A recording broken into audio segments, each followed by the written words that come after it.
I've been playing a little game over the last few years. Basically since I got red-pilled and began talking openly about ideas that go against the mainstream corporate consensus of globalism, wokeism and identity politics.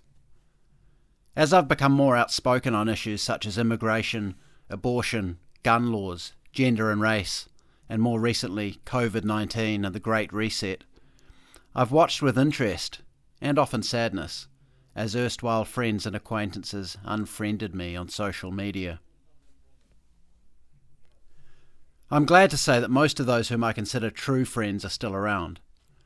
But were I to hazard a guess, I'd say that up to 50 of my extended network have walked away, either via the hard severance of the unfriend button, or indirectly, simply by distancing themselves and ceasing any form of contact or interaction.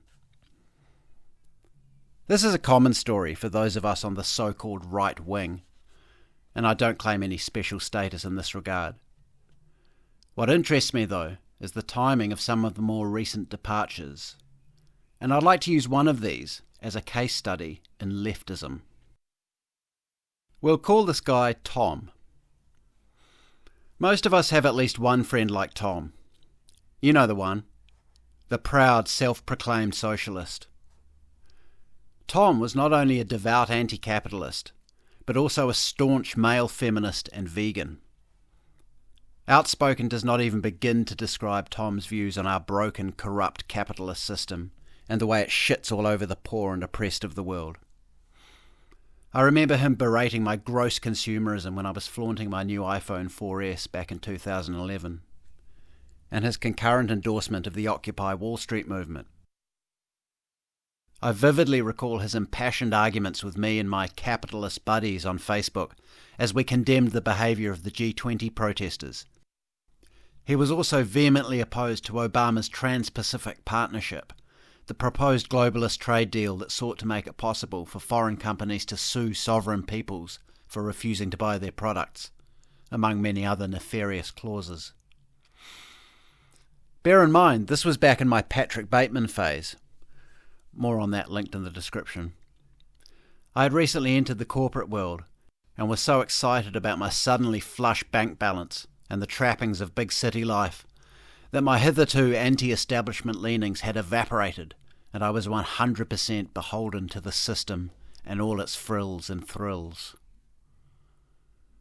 I think Tom thought he could save me, bring me back to the left and show me that my comfortable new middle-class life was a sham, and that the system I served was duplicitous, rotten, and evil. I always saw Tom as the canary in the coal mine, for while several of my former friends deleted me during my Patrick Bateman period, Tom seemed to be above all that. As an artist and self-styled intellectual, I think he saw it as his place to educate me rather than cut me off. And I was touched and reassured year after year to find him still there on my friends list, even as I moved into my Don Draper phase and began extolling not only the pleasures of consumerism, but the inherent good, or so I believed, of marketing and advertising, which was the industry I worked in at the time, and still do for my sins. Tom even stuck around as I progressed from there into my Gatsby phase and plastered montages of my oh-so-fabulous social life all over Facebook and Instagram, my $2,000 suits, oysters, martinis and champagne, all culminating in my ridiculously ostentatious wedding and subsequent honeymoon. My marriage lasted less than 2 years, and looking back now I understand that I was more interested in the glamour that I could conjure via the nuptial celebrations than I was in my actual fiancée. The friends I lost during this period had every justification for snubbing me. My behaviour was insufferable. But Tom stuck around. Maybe it was only because he felt obliged, for I had often patronised and promoted his artwork. But I also know he did harbour a certain fondness for me.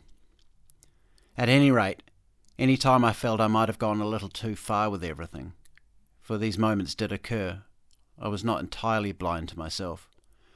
I would often check to see if he was still there, and he always was. The canary in the coal mine was still alive and kicking. Tom remained through my subsequent disenchantment with the system. Why should this be a surprise, you might ask? Surely this would have moved me philosophically closer to Tom. But you see, I had become a Trump supporter, and the establishment media had pulled off the neat little trick of convincing most socialists that Trump was the new Hitler, despite his populist policies that actually sought to protect working class people and local industry, such as his withdrawal from the Trans-Pacific Partnership Agreement. So when, after 4 years of pro-Trump rhetoric, Tom was still on my friends list, I was more than a little surprised. So acerbic had been the vitriol directed against the Orange Man by the entirety of the left, I'd been certain that, were I to lose my most prominent socialist friend, this certainly would have been the catalyst. Tom even stuck around through my strident criticism of perhaps the most untouchable sacred cow of the left, Black Lives Matter. My cynicism towards this movement even precipitated a cancellation attempt by another former Facebook friend who contacted my employer and accused me of racism. But Tom stuck around. He even endured my anti-lockdown crusade throughout 2020.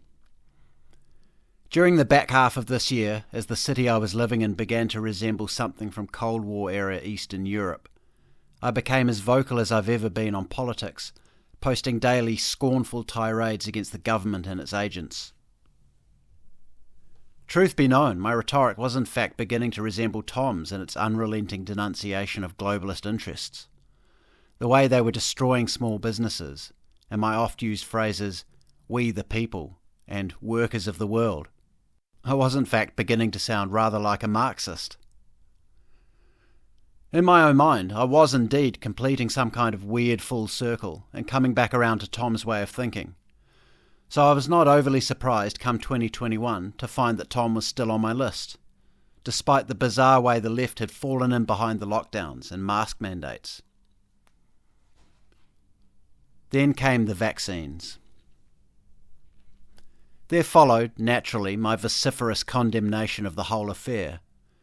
The serious questions around mRNA technology, the rushed production and emergency approval, the media whitewashing and big tech censorship of any criticism of the vaccines and their producers, and of course, the government mandates. The next time I looked, Tom had gone. What I find most striking about finally being unfriended by Tom after more than a decade is not that he deleted me. I had been anticipating this for years, but the apparent catalyst that finally tipped him over the edge. This hardcore leftist had tolerated my gross consumerism, my adulation for an industry which he despised, my Trumpism, and even my condemnation of Black Lives Matter. But when I began calling out hardline government authoritarianism, he snapped. At least, this is what I must assume. I'm not going to contact Tom and ask for an explanation. Apart from the fact that this simply isn't done, I don't actually care. I've made it a habit not to unfriend people, no matter how wildly I disagree with their politics. The whole point of living in a civilized society is that we must be able to disagree without ostracizing those we disagree with. And it's a worrying facet of recent times, the way the left in particular has adopted this tactic of cancellation. It sucks Tom and I can't be friends anymore, but it was his call, not mine. And to be sure, my story is anecdotal and circumstantial. Yet having thought long and hard about this, I fail to see what else could have caused his departure. I haven't been talking about anything else. Perhaps this was just the straw that broke the camel's back. But even if this is the case, I find it extremely revealing. For what is leftism at its base? It is authoritarianism.